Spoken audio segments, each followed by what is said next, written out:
The Chris Johnston Show. Let's go! Your number one destination for a behind-the-scenes look at the game of hockey. Is this thing on? Here's NHL insider Chris Johnston and host Julian McKenzie. Big Money CJ, I went through your NHL trade board on Wednesday. I actually did a bunch of radio hits before we were recording, and a whole bunch of people kept asking me, so hey, what can you tell us about the trade board? What can you tell us about CJ's trade board? So I'm actually glad we actually get to talk about this because everyone keeps asking me about it. Now I get to ask you about it. It's the most wonderful time of the year, my friend. It sure is. Got the Christmas tree up at home. Got the carols playing. Obviously, for our friends down south, it's getting to Thanksgiving week next week. Which I always love, even as a Canadian, the NFL football games that day.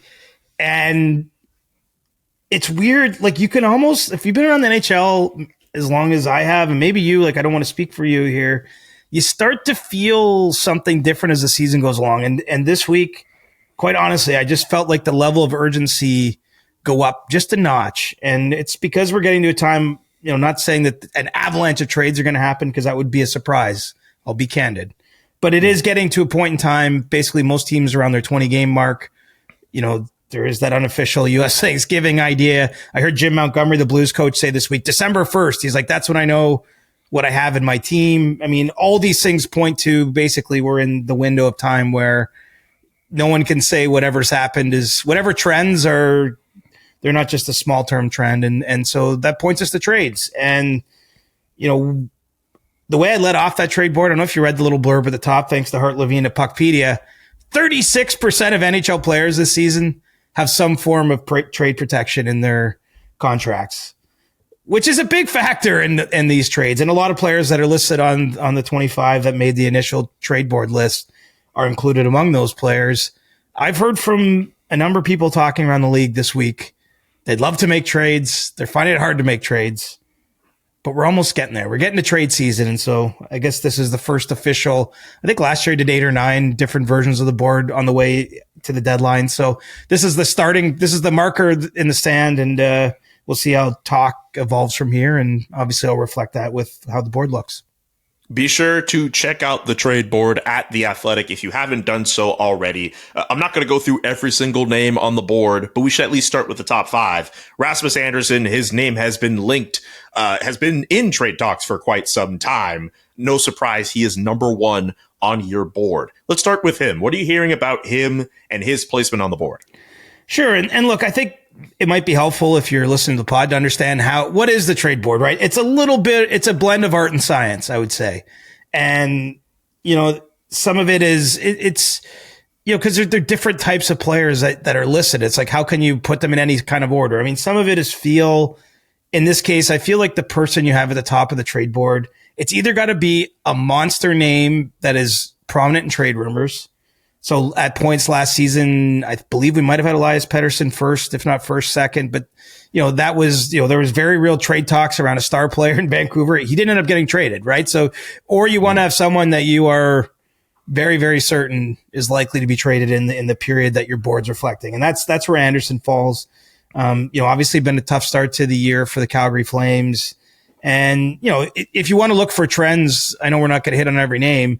There's a few Flames on this list, including Blake Coleman at number 5, in addition to Rasmus Andersson in the top spot, Nazem Kadri a little lower down. Nashville is well represented. You got Steven Stamkos in the second slot, but also Ryan O'Reilly, Jonathan Marchessault, and quite honestly, I probably could have put more Predators on there, but you know, you get the dilution point. There's 3 St. Louis Blues, if I'm not mistaken, with Braden Shen, Justin Falk, and Jordan Kyrou a little lower down. Mm-hmm. You know, a couple Toronto Maple Leafs. I mean, what is the common denominator here? It's teams that are off to slow starts or disappointing starts, maybe. And, you know, those are the teams that could be sellers. And I think Calgary clearly lands in that spot. And with Rasmus Andersson, you know, I don't know that there's a lot to advance the story from where it's been. All that's advancing is we're moving towards March 6th, which is the trade deadline. And the things haven't changed in Calgary in terms of this looking like a season that could be a playoff team. As a result, you know, he's clearly a big asset for them to move. Now, I don't see a defined market yet for him.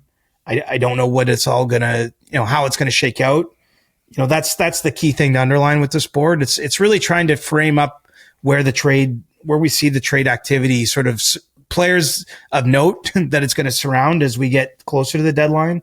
But, certainly those few teams I mentioned, especially specifically Calgary, Nashville, and potentially St. Louis, if they can't pull out of their early season slide, I think that those are three of the pretty clear teams that are likely to be sellers this year and have quite a number of players to sell if they truly go into that mode.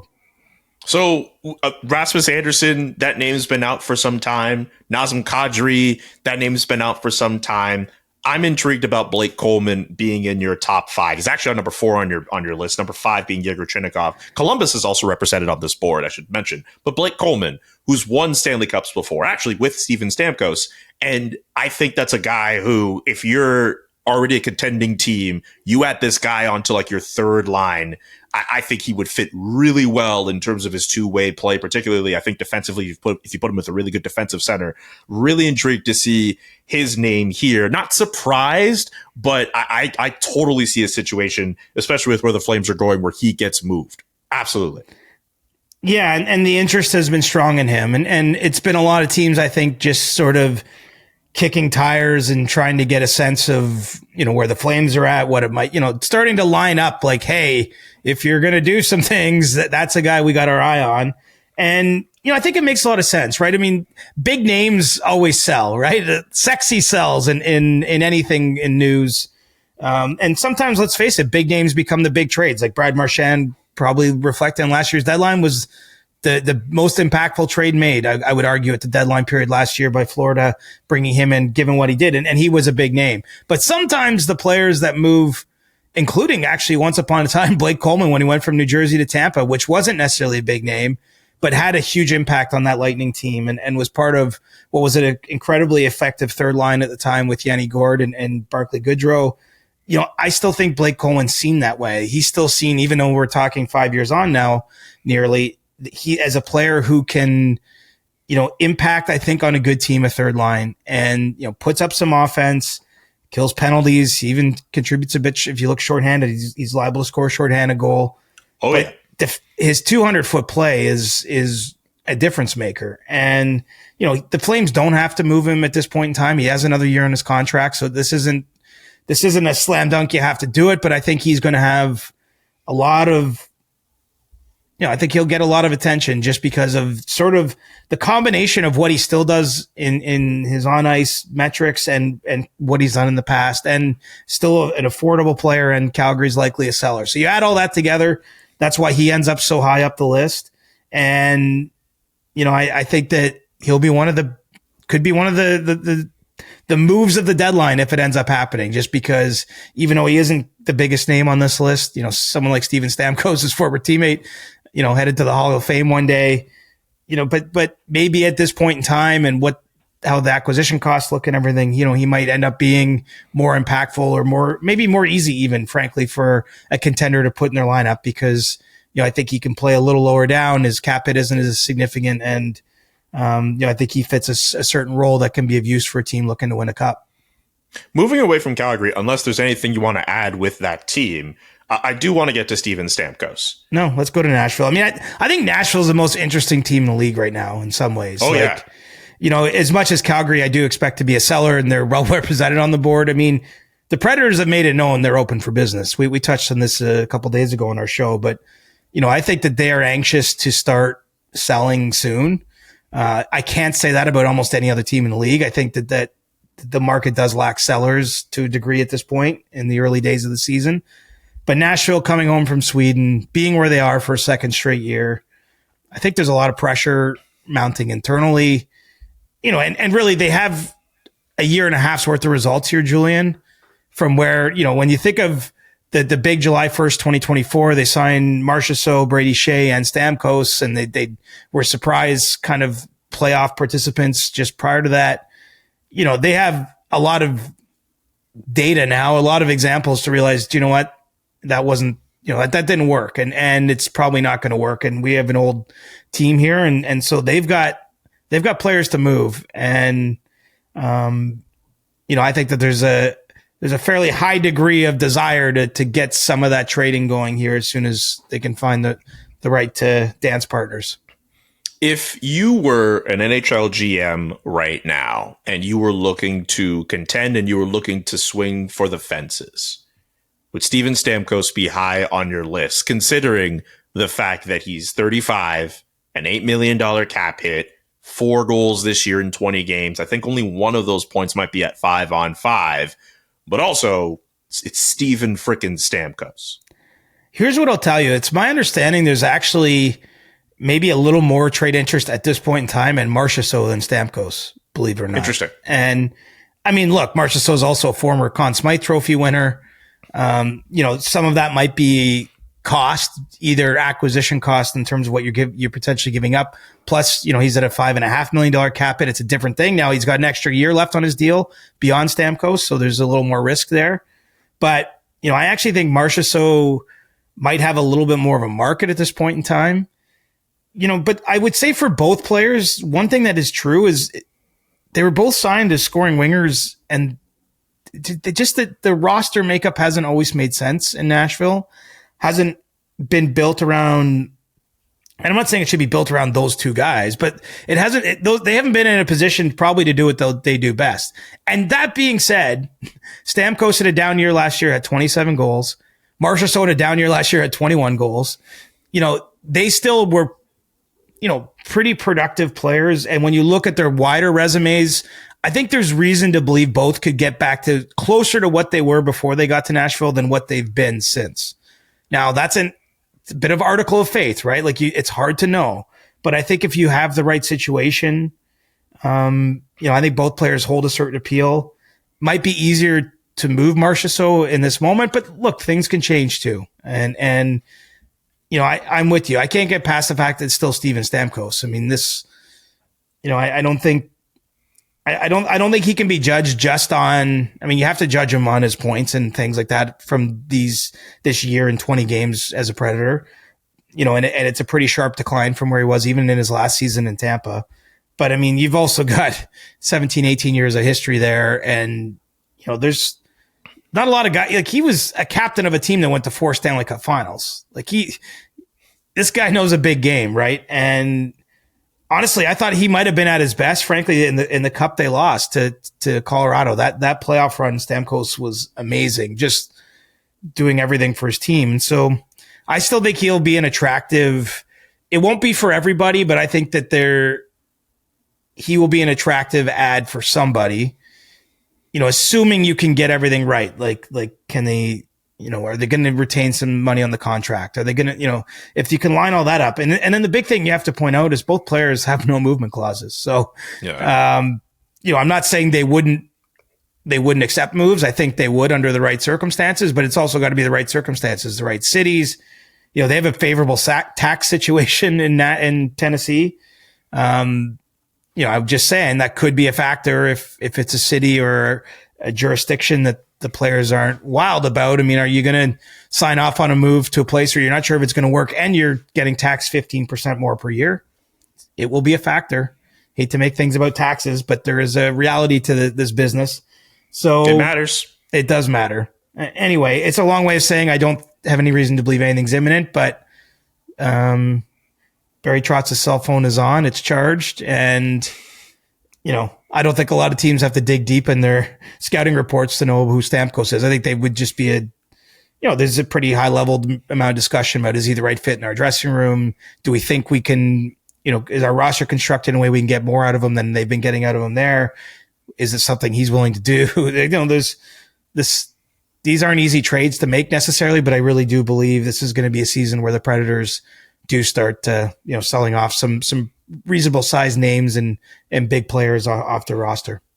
Yeah, I think if you're a team that's looking to contend or is already contending, you have a playmaking center at the top of your lineup, or two, if you have them in your lineup, you're able to find a way to get Nashville to retain salary. You have some assets to make it work.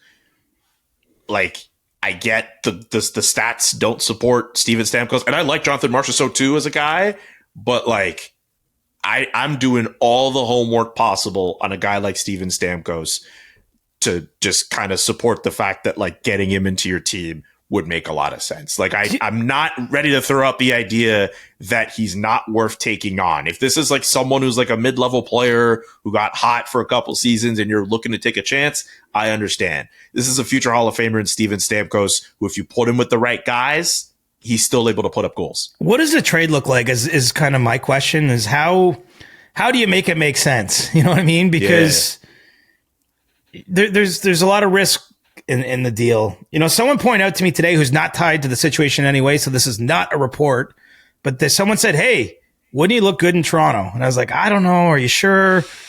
But his point was, look, he feels that Stamkos would be energized and motivated by playing in his hometown.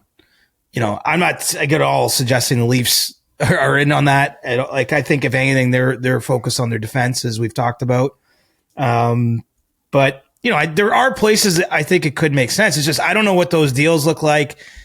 Is it a case in Nashville where they feel they just have to move on and you know, because some teams aren't going to give up a lot of futures. I don't think the Leafs are in a position to give up futures, as an example. So I don't know that is a fit, and cap wise, I don't know how that works and all that. But you know, there's a lot of industry talk about this team right now. Like, there's definitely a lot of murmurs around about what are the Preds going to do? How soon are they selling?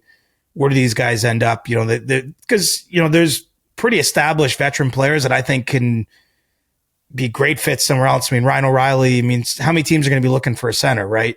Oh, yeah. Now, he's going to have to sign off on the deal. He doesn't actually have a no movement clause, but Nashville's kind of made it known that they're not moving him unless he wants to go. And, you know, I think he loves the city and the team and everything. But, you know, if other players are heading out the door, maybe that works. I mean, there's a lot to sort of tangle with the Preds, but I could see them being the first shoe to start dropping in terms of truly being a seller, truly ready to make the call on some of these players and shipping them out and getting the trading season going here at some point in the future. We talked about Calgary. We talked about Nashville. Let's spend a little minute on Buffalo. Alex Tuch is third on your trade board. What are you hearing about him? I mean, this guy at 29 years old, a cap hit below $5 million. He's shown he can put the puck in the net. That's a really attractive potential buy for teams out there. Here's a stone cold guaranteed. Alex Tuch is going to get paid on his next contract. You know, he's in a great spot. You know, he's coming after the Kempes and the Natcheses and Kyle Connor. And, you know, we've seen, you know, the cap number jump on a lot of impact forwards that have signed in the last 3 to 4 months, extensions. You know, Buffalo did engage and show some willingness to try to keep Tuch. And I think they'll take another shot at it at some point in time. But the fact remains, there was a pretty big gap in discussions in terms of where that contract would end up. You know, the Sabres have not started great.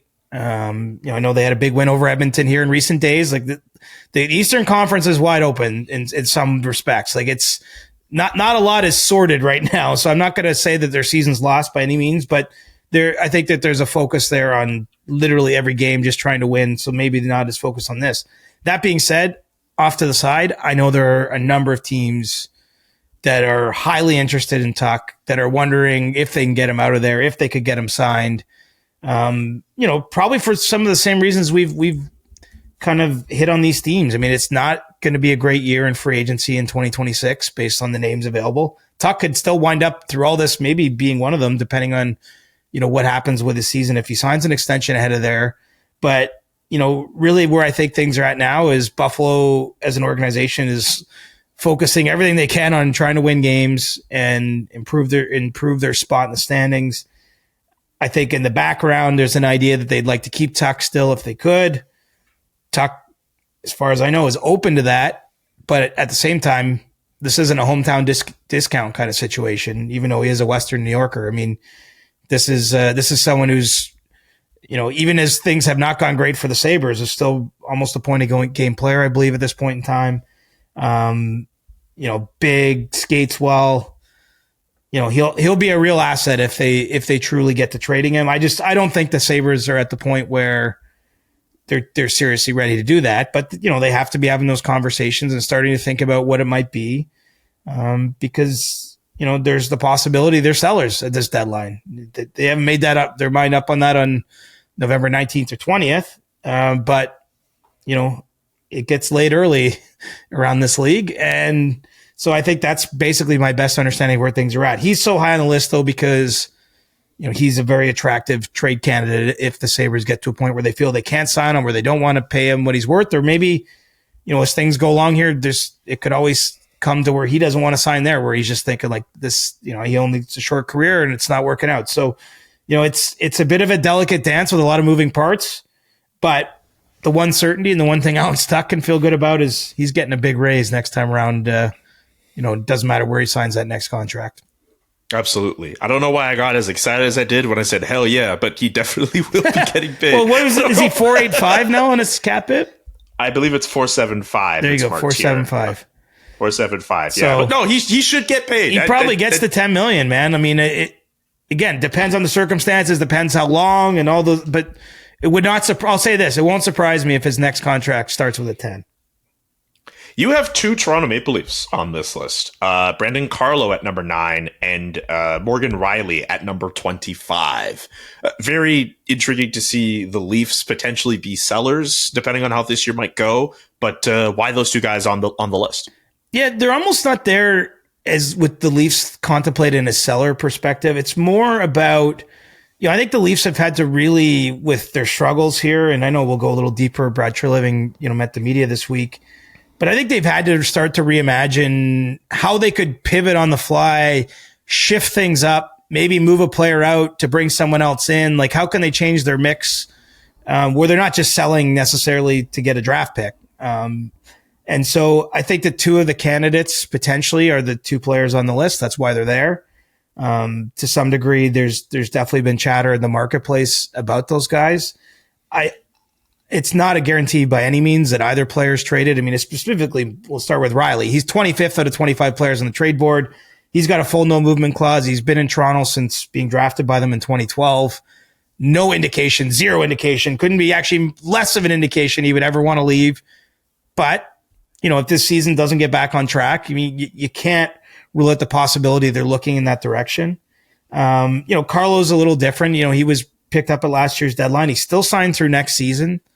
So it's not, again, decision they have to make now. It's not like he's a free agent, but, I think that if you're looking to change the mix on your blue line, potentially, I think he's a piece that would bring them back some surplus value, essentially, if they moved him. So, in both cases, I should be clear. I don't have any reason to believe they're trying. They're not like forcing either guy out the door. They haven't made up their mind.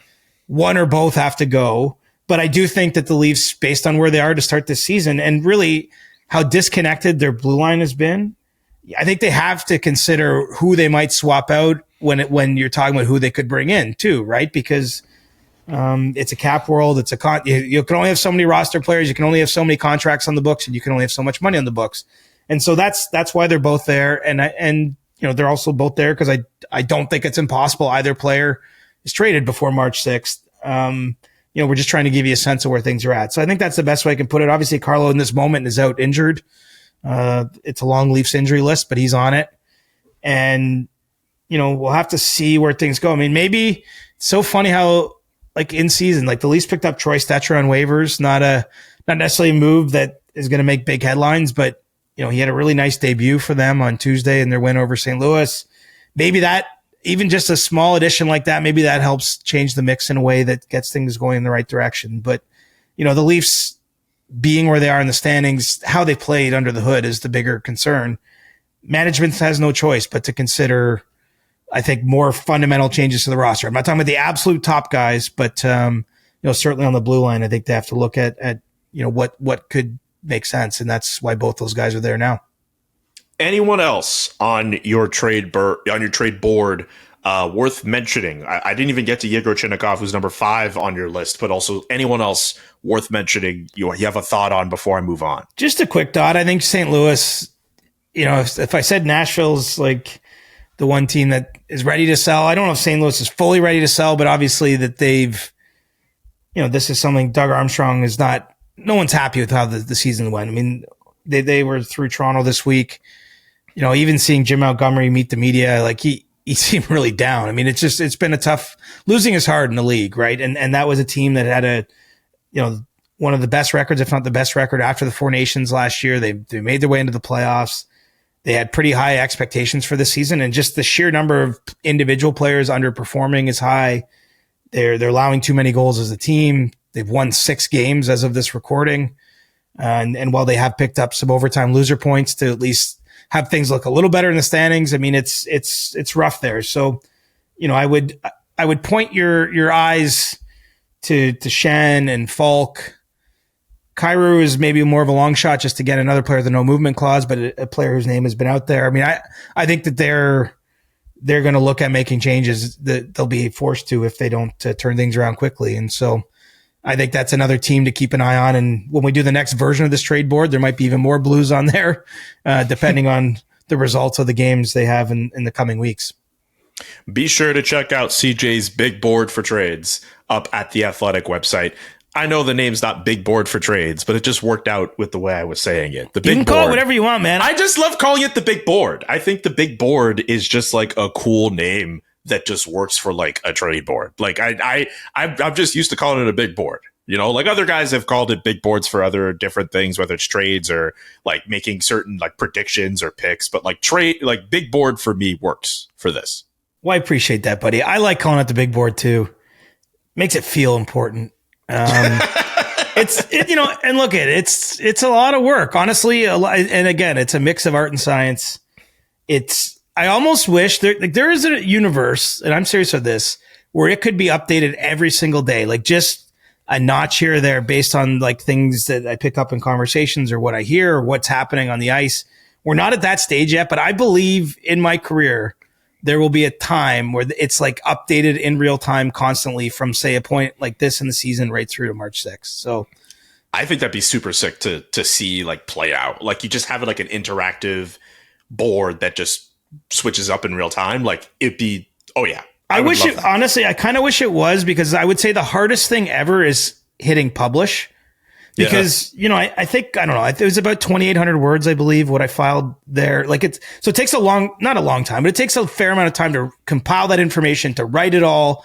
And then you hit publish, and then people like almost judge it like it's definitive, but it's not definitive. It's literally like a living, breathing organism. It's based on, conversations or texts or everything I have every day or going around the rink, things I hear. And again, even things that happen on the ice. I mean, some of it's dictated. To me, the teams that are at the bottom of the standings should have players on the board, because, those are the teams that are going to have to make hard decisions and ultimately trade guys if they don't get out from the, underneath the weight of all the losing. So, anyway, I will say it's like, it's a love-hate thing. I do love it, but I hate parts of it too, because I agonize about it. And even then you hit publish and you're like, oh, I forgot this guy, or you hear anyway. Be patient out there. Yeah. Be kind to CJ. You know how many hours? No. No, they should be kind. They absolutely should be kind. Of course, we're going to big you up as your friend and co-host. Why would you want me to actively tell people, hey, yeah, you go dump on this guy for a crappy trade board? No, I'm not going to do that. Well, at least no one was traded in the 24 hours since it was published that wasn't on the board. That's actually the bigger concern always. Yes. Is that there's like immediately a trade. It's like, wait, you put out 25 names and you didn't put out name 26 and this player was just traded, but at least that didn't happen. Has that happened? And for this sure. Is obviously excluding the trade deadline where the names fly off the board, but like an earlier time in the season where you're like, yeah, like I worked so hard to get this out, and then like someone immediately got moved that you weren't thinking of, or just someone on the list? I don't have a good anecdote like with specifics, but it definitely has happened, and that's the hardest to stomach. But we'll add that to the list of stories we need from you at the end of the year. Speaking of big boards, moving on from yours to Hockey Canada's, because as we know, they still have to decide who's filling out the rest of that roster for Team Canada at the Olympics in February. Big week for Macklin Celebrini, who gets himself a hat trick. Not to be outdone, Connor Bedard also getting himself a hat trick. And as of this recording, the defenseman who leads the league in goals, leads all defensemen in goals, is Matthew Schaefer, who is also making a case for himself for Team Canada. Of all three of those players right now, who do you think is making the strongest argument to be included on Team Canada? I have to be honest. I'm always worried that we're oversaturating the audience with this kind of talk, but it's hard to look past it, especially when you have a night like Tuesday where Celebrini and Bedard both have hat tricks. And Bedard, because of the time zones, has his earlier. Celebrini scores 2 goals in the first 6 minutes of his game and then gets a hat trick in overtime.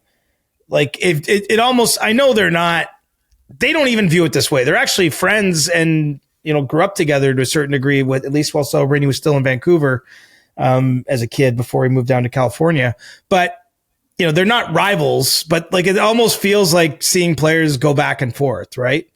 And so that's why I'm giving, it's a small apology if you're like, guys, enough Olympic talk. But, it just feels like the decision gets a little juicier with as long as neither of these players cools off, right? And so I still think Celebrini's made the strongest case, because the case didn't just start on October 7th when the season began. It goes back to last season. It goes back to the performance he had at the World Championships, frankly, the personal and on-ice chemistry he had with players like Sidney Crosby and Nathan McKinnon while playing with them at the Worlds in Stockholm, last May. I think that his all-around game, and then you just top it with the fact he's one of the top scorers in the league and is really not showing. I mean, frankly, he's taken steps forward. But who's made the strongest case might actually be Bedard, because let's face it, some of this may have not have been fair, but Connor Bedard was starting to get this sense like, hey, was he overhyped? Did people expect too much in his first 2 seasons? And he sort of went away this summer. He did the opposite. And part of why he did that, frankly, he didn't go to the Worlds, was because he felt he needed more time in the gym and needed more time sort of away from the grind of playing hockey every day to work on himself and to work on his body and to work on his skating. And if you look at that NHL Edge data, which I don't always know what to make of, but his top skating speed this season is significantly higher than his top skating speed last year. And then you're seeing him on the ice. And I mean, the Blackhawks have been off to a great start. He looks like he's having fun, and he's putting up mega points, carrying his team. And so he might have made the strongest statement, because I do think he had the further ground to make up when it comes to making this Olympic team and to making the conversation go from the abstract to like, oh, this is serious, to like, oh, wow, are we really going to leave this guy off? Which is really all he can do. And I think he's holding up his end of the bargain. So I still think Celebrini's the more likely if only one of those players gets on.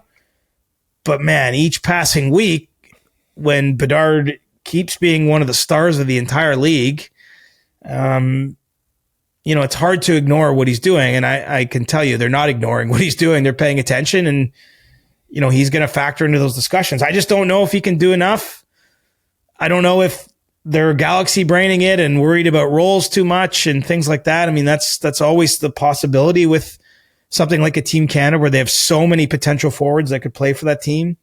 But yeah, I mean, good for them. This big picture, or even bigger picture than the Olympics. This is great for the NHL. I mean, you have Bedard and Celebrini in the scoring lead with McKinnon and McDavid, all number 1 picks, all players that, in McKinnon's case, helped the Avalanche turn around, won a cup there.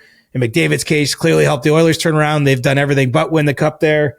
If you're in Chicago or San Jose, you got these number 1 picks, and you're starting to believe that they're going to drive the parade to better days. To, individually, they're going to raise the ceilings of those organizations. So, I mean, this feels like a sea change year, man. Like it's just so cool seeing that happen. And it was the first time in 80 years that 2 players under the age of 20 had hat tricks on the same night. And they happened to be 2 guys who grew up together in Vancouver, and they were both trying to find their way onto the Olympics. I mean, it's crazy kind of collision of events.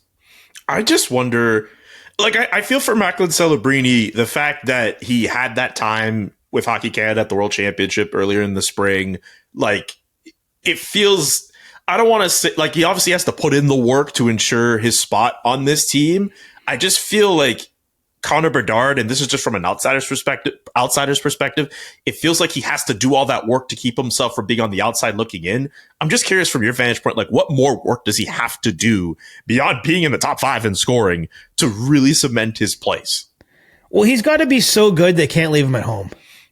But what does that look like? Well, it looks like this, but it looks like this through December 31st, right? Like it's still 6 more weeks of hockey, like, and minus a couple days of break around Christmas time, but it's doing it on this level and not just for 1 week or 2 weeks or 3 weeks at a time. It's being undeniable.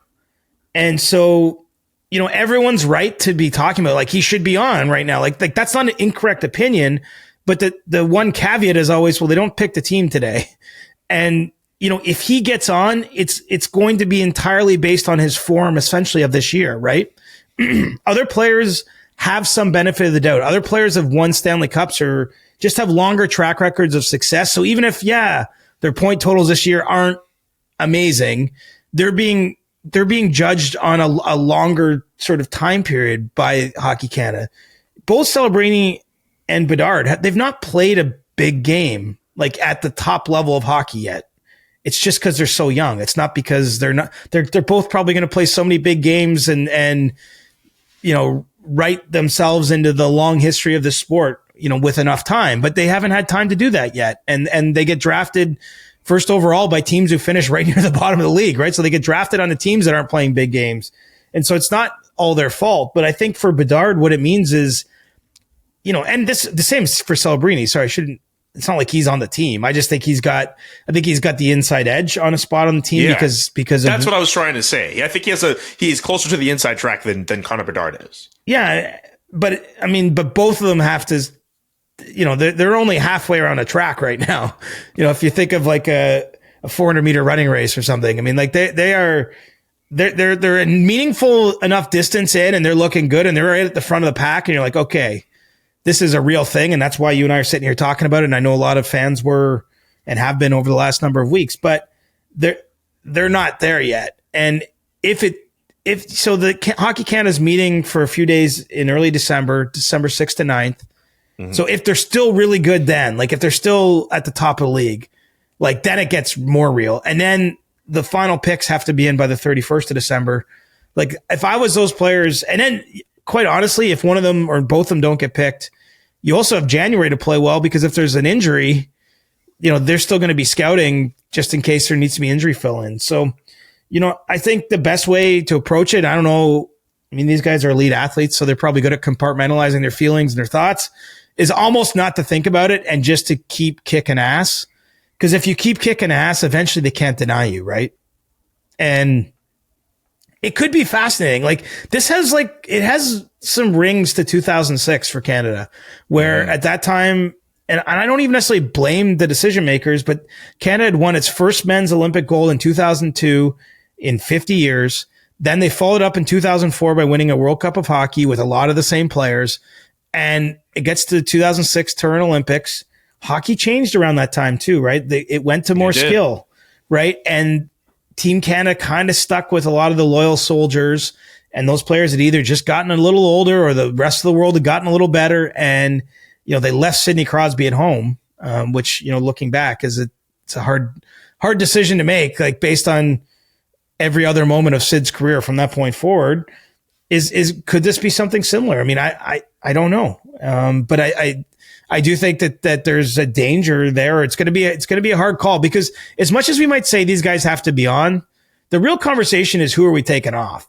Like if they're on, right? And that's a different conversation, and it's a hard one, and there's not necessarily easy answers. And we don't even need to have that right now, because I still think it's far enough away. It's still in the abstract, but you know, who is Bedard beating out? Is it going to be a Mark Stone? Is it going to be, you know, someone who's won cups and played a Sam Bennett? Sam Bennett, like his name comes up because like his start has not been ideal, but there's a world, like we talked about on the last episode, there's a good strong chance he makes it because of that pedigree and what he's shown he's able to do in the playoffs. Well, I mean, how many big goals did he score in the playoffs last year? Oh yeah, and like he scored a massive goal in the championship final of the Four Nations for Canada. And I think that there's a confidence that he will elevate in a big game and give you what you need. Not to mention, he does some of the other things down the lineup that, you know, he wouldn't be a top 6 forward for Canada, most likely. You know, I don't know the right, like, I know we all like to pretend we know everything. I don't know the right answer, to be honest, with team building. And really, you don't know until you see the tournament. But I will say this. If these guys are this good for the next 6 weeks, it's going to be hard to keep one of them off. I think it's going to be damn near impossible. Because, if they're in the top 4 in scoring and leading their teams, and both teams, that's another thing. Both San Jose and Chicago have won more this season than most people would have thought. It took San Jose a little while to get going, but they've heated up here of late. Chicago's off to just a flat out better start pretty much since the drop of the puck than certainly they've had the last number of years. If these guys are like leading teams to a level no one expected, like they're playing crucial roles in their teams, they're facing tough matchups and they're scoring at an elite level. I mean, if they can maintain this, I think ultimately it's going to be hard to leave them home. But right now, they're definitely not both on the team. I'll tell you that much. Before we move on to Leafs Corner, you have nothing to apologize for with the fact that we've been banging the drum on this topic, because I think seeing Bedard and Celebrini play at a high level, and for that to encourage discussion about them both being on this team, the viability of that happening, among other things, I don't think that's something we could get tired of. I think we could run this all the way through until the end of the year, until they actually make the damn decisions, because I'm starting to think that like at least one of those two guys should be on this team. Like, I think if you get to a point where none of those guys make it, and I realize I brought up Matthew Schaefer earlier. Yeah, Schaefer, it's a tougher sell, but I'm willing to put him on the side. But like, I'm starting to get to a point where one of those two guys have to be on this team. Yeah, and I'm with you. I think one of them probably will be. The question is, how do they make room for two? Yeah. But then the question might become, quite honestly, how do they not make room for two, right? Like if this continues, and I'm not saying it has to be a hat trick every night. It's not just that. I think, but them playing at an elite level, them scoring and matching up well with their peers and helping their teams to wins, like eventually that's their, that's where you're going to be weighing the long resumes of other players versus like what you're watching in real time. And you're like, these guys are just too damn good. Like, I think there's an argument to take them both, Julian, for this. We'll both sit here and say they're on the 2030 team. Like, it's almost worth giving them the experience, even if they start as the 13th and 14th forwards. Like, I think there's an argument, even if they're not both dressed for game one, and if even the one that dresses, say, for game one only plays 6 minutes, I think it's still worth having them around. I think it's worth letting them play with Sidney Crosby and Connor McDavid and Nathan McKinnon and Cale Makar and everyone else on that team. Like, I think that could benefit the Canadian program as well. It's too bad. The Turin Olympics, you actually brought a taxi squad of players that weren't really even, I think they could only be activated if you had injuries, but you got to bring extra guys and something like that. Like, it would be nice if you could just bring them for the experience anyway. But let's face it, they're probably good. They're good enough to be on the team based on their play right now. It's just they're kind of pushing against the long tide of history a little bit, and they've got to break through that ceiling still. Oh yeah, the debate rages on, CJ. Let's get to Leafs Corner. We mentioned it off top. Brad Treliving met the media earlier this week. One big quote circulating from his press conference, taking just one excerpt from what you're able to take from the press conference earlier this week. We're not where we want to be or where we envision to be. The responsibility lies with myself. That's a big quote from Brad Treliving as far as I'm concerned, considering where this team is at right now in the standings. And we'll get to that game they played against the St. Louis Blues and that really wicked goal from William Nylander. But go through some of your takeaways from that press conference from Brad Treliving. We didn't sugarcoat anything. I think he put a lot on the players. If you sort of read between the lines of what he was saying, he said they've been too vanilla. He said that he could count the number of sort of complete games on his hand, on one hand. And, the Leafs have played 20 games, and unless Brad Treliving's hand has more fingers than mine, that's sort of saying no more than 5 out of 20. He's been happy with the complete effort in the games. I mean, that's not acceptable for a team with the kind of ambitions the Leafs carried heading into the season. I don't know it's hard to say you accomplish much with those press conferences, but I will say that I don't think it's bad to have someone who speaks from that level of the organization to come out and talk to your fans, because, people aren't too happy in these parts. You probably noticed, Julian, we're in the same group chats, and I know you're living down the highway in Ottawa, but you probably get the feeling that all is not well in the city of Toronto or with the Maple Leafs. It's not good. There's even small things like it's little, but like there's more empty seats than ever. I heard actually got chatting with someone on the subway last night, and he was mentioning that the tickets on the resale market are like incredibly cheap for Leafs games now. You're just starting to see a bit of softening there, right? And frustration building. And so I think under those circumstances, especially when things are underperforming, it's not bad to have Brad Treliving come out and speak, but he also said he can't trade his way out of this, and that he's responsible for the roster. Like I didn't get the sense he was passing the buck in any ways.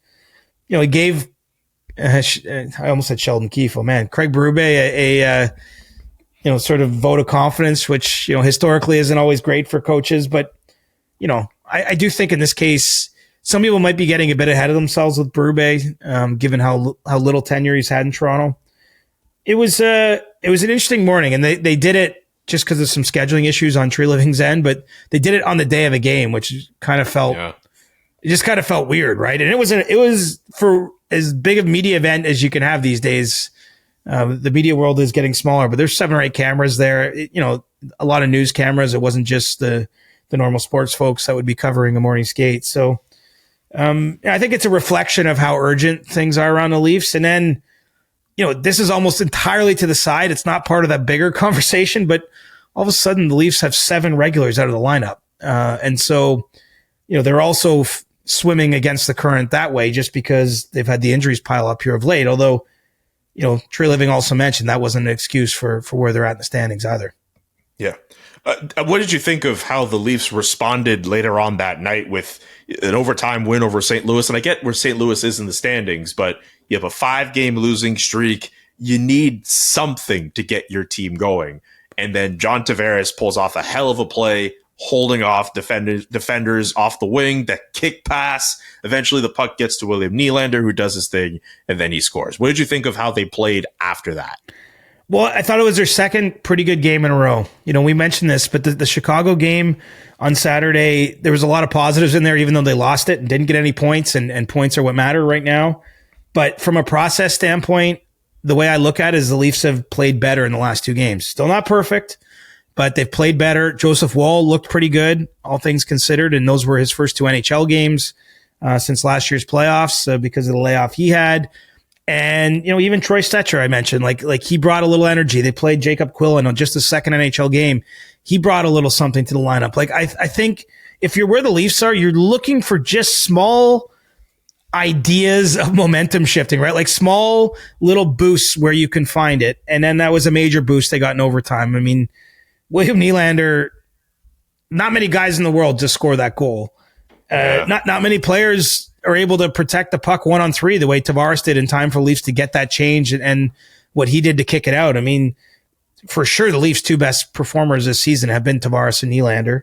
And that extra point matters. I mean, because as I say, like you do have to ground yourself in the process, I think, when you've dug a hole the Leafs have, but at a certain point, it's really just about finding ways to win. And they found a way to win that game. I thought that they were deserving of winning that game. And we'll see if they can build on it. Certainly one win in the circumstances they're in doesn't take all the pressure off. It doesn't remove some of the questions or the speculation. Doesn't get your name off the trade board. Sorry, there's 2 Leafs still on there. But it does, I think it does make the team feel good. And the way they fought through that game, that was more of what they need to kind of do. And, now they have to hope they're going to get healthy and that's going to bring a little more success too. Thursday, they play against Columbus. Then they have a game on Saturday against the Montreal Canadiens. I mean, maybe it's too early for must-wins, but if the Leafs want to, keep themselves out of the pain that they were going through the last couple of days, some wins against those 2 teams will help. Maybe the only good thing is the Atlantic Division is a mess. Yeah. We used to hype it up as like the toughest division in hockey. It has not been that to start the season. It's been competitive. I mean, competitive, but most of the teams are being outscored. Yeah, that's true. Actually, I think Tampa's the only one with a positive goal differential. Tampa's the only one with a positive goal differential as of this recording. Detroit and Boston both at even at 0, and everyone else is in the negative. it doesn't mean the teams are all bad, but I don't think no one is great, if that makes sense. Like, in fact, it's probably it's a lot of good and teams finding themselves and all that, but no one's been great. I mean, that is the big counterpoint here. The Eastern Conference to me is wide open this year. Like, it's as wide open as I can ever remember. And maybe I'll look silly with that. Maybe, Kachuk gets back in Florida's lineup and Barkov comes back and we get to March on the other side of the Olympics and the Panthers are just the Panthers again. And we're like, oh, okay. We got fooled. We thought this was, but right now the paths seem open. Like Tampa has not been where the Lightning have been. Like, they've had plenty of ups and downs. We've got some new teams kind of on the scene. I mean, even New Jersey was playing pretty well. And then they lose Jack Hughes in the manner they did. I mean, didn't even mention Eetu Listerainen, just suffered a barbecue injury. Yeah, that sounds really. I saw that news floating around earlier on Wednesday. He got some kind of burn. Yeah, he's out. That's a week-to-week situation for him too. How unfortunate. Anyway, sorry to hear that, of course, but it's just been a weird week of injuries between the Jack Hughes getting injured at dinner with his teammates and now a barbecue injury for Eetu Listerainen. But I mean, the Panthers are already down players and it just, I don't know. It definitely injuries. There's injuries everywhere this season, but it feels like, I don't know if it's the compression of the schedule or what it is, but injuries are also going to play a role in this down the stretch for teams. I just think if you really think you have some, like, even if you're the Leafs, like, even as bad as they've started, you're not throwing in the towel on a season like this. But they've got to start winning. They have to get themselves on the right side of the playoff ledger and all those things. There's not much time to waste here. But this could be a weird run up to the playoffs, man. I'm all for weird run ups. Let's get weird, Julian. Hey, look, this podcast has no problem getting weird. And if the NHL season is willing to get weird, we're here for it. One more thing before we get to stick taps. A bit of a controversial moment between the Dallas Stars and the New York Islanders on Tuesday. Mikko Rantanen gets called for a boarding penalty, gets a 5-minute and a 10, gets kicked out of the game after hitting Alexander Romanov into the boards. No supplemental discipline brought after that, but a lot of people talking about it. Patrick Roy obviously didn't like it. You see him obviously barking at Rantanen as he's leaving the ice. I think he crossed the line there. Okay, I'd like to hear more on this. Well, you have a head coach talking to a player saying you're not going to finish the next game. That was crazy to hear. Honestly, if a player said that to another player, it would be a threat, but I would be more here for it because I'm like, okay, well, the players are out on the ice, playing hard in the battle, so to speak. I don't like a head coach saying that to another player. Do you think Patrick Roy should be disciplined for that? No, because I'm old school. You know that. Like, I'm okay with letting things get police themselves. Like, I don't need like a nanny state here in the NHL. Yeah. And so I'm okay because some of that's just because we have mics where we don't necessarily need mics. You know what I mean? Like, what he could have said much worse. I'm just saying I don't really love that look from my head coach. I mean, look, at Patrick Roy is entertainment, but and he's a hot-headed coach. Remember when he was like pushing the stanchion in years ago in Colorado? Like, everyone remembers that. Was that his first game, or was when he was new? I think he was new in the job with the Avalanche. Like, it was like one of the first days. He was definitely for sure like an early like Patrick Roy as a coach. Absolutely. Yeah. But I don't like the idea of a coach sort of threatening another player just because. What are you going to do about it? Like, come out here and I don't mean to make this like a big tough guy thing, but. If you talk the shit and you're player to player, you actually have to go on the ice and kind of like live it. But I just think it's easy to trash talk from the bench.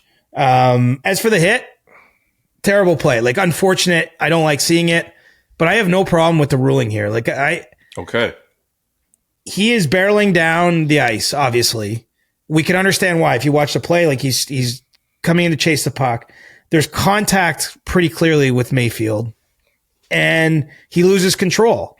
Like, I don't think there's any intent on this hit, and I think it's a bad outcome. But for me, I didn't, I saw people like he should get a 20-game suspension. I'm like, what are they talking about? It's a pretty bad hit. It's a physical game. It's a physical game with no out of bounds, man. I mean, it's going to happen. I get that, and I don't think 20 games is necessary from that. But like, I could also understand the other side of the argument where you're like, you know, you don't want stuff like that happening in your game, but at the same time, yeah, like there was like a little entanglement with like Mayfield and Rantanen before that happened, but like it is on the numbers. I think it's a dangerous hit. Yeah, but he lost control. Like, it wasn't a matter of, like, he didn't just throw a hit, right? I guess is my point. You're right. If he throws a hit on the numbers, if he doesn't hit Mayfield ahead of time, or there's no collision with Mayfield, he just goes in and finishes that check, 1,000% I'm with you. Like, you can't do that. But I think the collision happens because he loses control because of the previous collision. And so that's why, for me, I was fine with no supplemental discipline there. I just, like, for me, looking at that play, like, I feel like it just kind of goes into like this weird gray area for me where it's like there's clearly something that happens that leads Rantanen into the position of hitting Romanov into the boards. But like, it's a rough enough hit where you're like, oh, you don't like doing that. And I think him getting ejected in that moment, even if there were just 27 seconds left in that game, I'm okay with that being a penalty. For sure. I mean, and that's the other part here, right? Like, he was right. Like, he was given ejected. A game misconduct. And it's right to point out that there's only that much time left. But I mean, that's the time left. Like, we can't. Yeah. I don't know. No, for me, like, I really, like, we talked about it in the group chat, and the SDP boys clearly think he should get the book thrown at him. Oh yeah, we were going back and forth on this, and like, it's tough. Like, I would not have objected to Rantanen getting like 1 or 2 games on top of what he got in that game. I think 20 is a little bit. Like, we're not talking about a guy who did this. I just saw that online. Sorry, I'm not saying that was a real conversation, but someone did have that on like a tweet I had or something. For sure. And I'm just throwing out 20 as an example. Like, you could, if you make it any type of long-term suspension, I think that's a bit too much for a play that's a little accidental like, it looks accidental, but I also understand you don't want that in your game. At least I understand that argument that says you shouldn't want that in your game. And if you're adding further discipline to that, I understand where you're coming from with that. But Rantanen has no history, right? No. He's played in the league a long time. He's clearly chasing down a puck at a competitive part of the game, and then an accident happened. That's how I view it. Honestly, like, that's just the way I see it. And I saw people, Justin Bourne and probably some others were mentioning, well, basically, if you're driving too fast in your car, you got to be responsible for the fact if you lose control, essentially. But there's no speed limit in the NHL, man. I don't know if you could apply that. Here's the thing. I agree with Justin on a lot, but like, can you really apply that logic in that scenario here where someone pushes you and you're in a position where all you can do is just kind of brace yourself as best as you can, and then it leads to that? Like, is that fair? I don't know. I don't know if that's fair, but maybe I'm not the right person to make the comment on that. And all this leads to words that may have never been said. I'm very fascinated to see what happens in the next Islanders Stars game. Not exactly a rivalry that has stirred emotions over time, but it could be a pretty spicy game. That's true. The next time, for those who are curious, March 26th in New York, as Patrick Waugh alluded to in his comments. That's the next time those two teams will play against each other. Yeah, and that's what a crowd. The Islanders faithful are I'm sure going to bring the heat towards Rantanen that night. They absolutely will. Circle your calendars, everyone. March 26th. Seared into my memory that being on Long Island for John Tavares' return game with the Leafs. Oh yeah, right. One of the craziest things experiences I've ever seen in a rink. It was nuts. So man, I give the Islanders faithful this. One of the most. I get there's a lot of hate and venom in that passion, but one of those passionate fan bases in the National Hockey League. I'm not drawing the smoke with the Islanders fans today. I'm giving you guys your flowers. I don't want any problems. And they got lots to be excited about too, including that Schaefer kid. Including that Schaefer kid. Do you have a stick tap before we get out of here, sir? I do. I'm going to stick tap the Tkachuk brothers, and I know we talked about this last week, but they released episode 2 of their Wingmen pod. I had a chance to listen to it on Wednesday, and I feel like that's getting to the second episode of a podcast can be the hardest in a sense. You get the idea, you get the enthusiasm, but then you have to go and do it again and again and again. And I think they're onto something good there, bringing the players' perspective of things. So just wanted to stick tap them. It was an entertaining listen. I actually didn't listen to the debut episode. I saw some of the social clips, but listened to the second one, and some interesting stuff on there, including Brady Tkachuk saying he thinks, I know you're all over this, that he'll be back in the Sens lineup around U.S. Thanksgiving, which is next Thursday. So I am all for players expressing themselves through the podcast medium. I know there are people who are excited about it. I know there are people who are groaning about it, probably because of the personalities that the Tkachuks are. The one thing I will say is my hope is that other players with personality and with that vibrance and that je ne sais quoi, to use a French expression or whatever, I hope we see more of that, and I hope we see more diversity of opinions in terms of podcasts and personality, just because it'd be fun to see the sport actually catch up to what some of the other sports in the Big Four have done with the way athletes have put themselves out there through their own digital platforms. So I can't hate on the Tkachuks for doing this. They had a good chat in episode 2 because they're both out injured right now, of course. Yeah. Talking about how like weird it is to try to be a leader on your team when you're not playing for the team and you're out injured. And like, it was just kind of interesting to hear the back and forth about not wanting to like say anything in the dressing room because like you're not in the battle, but then wanting to, again, it's just a perspective you don't always get if you're just listening to people like us watching from the press box eating the Haagen-Dazs. Yeah. Haagen-Dazs? Which press box are you in getting Haagen-Dazs? Scotiabank Arena, bud. Oh yeah, right. They do have that. Pizza and Haagen-Dazs. You guys are spoiled over there. Yeah, man. Jesus. I was going to give a stick tap. You know what? I'm actually going to give a stick tap to the Rangers and the Red Wings. I get it. Like the game itself, that's not what I'm giving the stick tap to. It's everything that happens at the end where I believe someone on the Red Wings shoots a puck into the open net. Jonathan Quick of the Rangers takes exception, and then both teams get into a nice little melee. Yeah, Mason Appleton shot the puck in the net after the buzzer. It was Mason Appleton, yes. But did you see the beautiful photo of both of these teams wearing their centennial jerseys? They're not centennial jerseys. They're commemorative. Well, for the Red Wings, it's centennial jerseys. I should forget the year for the Rangers. I shouldn't forget the year for the Rangers. But they're wearing. I think they're both special 100 years. I think. Yeah. Okay. So I am right. So both centennial years. The fact that we get the red and the blue, absolutely perfect. And this amazing shot of everyone just wanting a piece of one another. I believe the Red Wings even took that photo and they cut out like a really beautiful video from that game where, again, you're seeing the jerseys shown prominently. It's just art. It's beautiful, beautiful art. And I'm really happy that we were able to not only showcase the game the way that we did there, but also I'm all for teams wearing their like main color jerseys in games, especially when you get the clash of red versus blue. More of that, please. Not that I'm saying we got to dump on white jerseys. The league's encouraging it. It's allowed. So, I mean, it obviously the teams have to coordinate because some teams are on a road trip and that might have to bring 2 sets of equipment or whatever. But anyway, it's fully allowed. Like this shouldn't be a one-off. We should see more of it this year. 1,000%. And with that, that's going to do it for today's edition of The Chris Johnston Show. Thank you so much for paying attention and tapping into our show. Subscribe to the podcast if you haven't done so already. And we'll be back early next week with a brand new episode. Get your questions in right now, whether through X, Discord. There's already a few popping up on Discord, actually. Blue Sky and maybe more dating advice. Please send in your dating questions to Chris Johnston because if there's one matchmaker. Yeah, I think that's your dude. That's new nickname alert. Matchmaker CJ over here. He knows a thing or two about matchmaking people. Anyways, thanks so much for listening, everyone. Peace. The Chris Johnston Show. Follow Chris on Twitter @ReporterChris and follow Julian @JKA McKenzie. The Chris Johnston Show.